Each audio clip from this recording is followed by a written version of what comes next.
I know that you began your singing career in the late 90s with the singing for the incomparable Whitney Houston.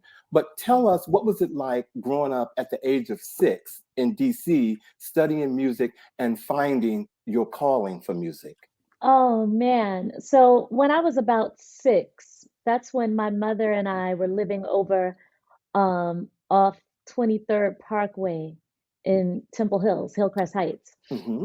And I was taking piano lessons because I begged for piano lessons, right? So she put me in piano lessons, but they were like public school piano lessons. Like they were so ratchet. Like there were about 12 of us in the class, and each of us would walk up one at a time and have, 7 minutes with the teacher, and then we'd go back and sit back down. And, it was, to be honest, that they were doing the best they could with what they had. But I knew that I needed something different, and I didn't know how to articulate private instruction. I didn't know those words at Right, 6, but I right. kept telling my mother, Mom, Mommy, I just want it where it's me and the teacher. I just want that. I just want it where it's just me and the teacher. And my Hmm. mom was Wow. like, Oh, you want a private teacher? Yes, that's what I want.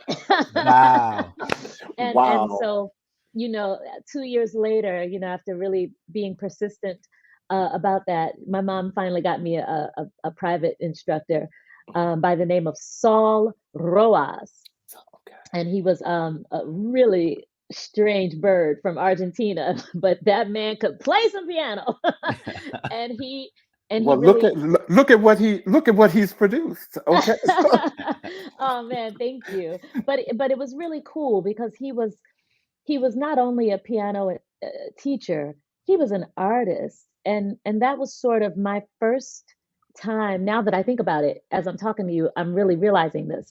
He was the first artist that I think I had a regular interaction with on a weekly basis, like a real artist doing artsy stuff, for a living. Yes, he was a piano instructor, but you know, he would wear these like he wore like a priest collar, but like these Liberace jackets and these amazing like house shoes that look like they were made out of diamonds. Oh, okay. and, All right, so and okay. he played like he would do his own recitals once a year. And he was really like a true artist, and I think that was my first time seeing someone who didn't who didn't have what we might call a normal sort of livelihood or a normal way of life. Right. you know he marched to the beat of his own drum and lived like that. So I think that was so impressionable to me. And for the first time in my head, in my mind, I could see the possibilities.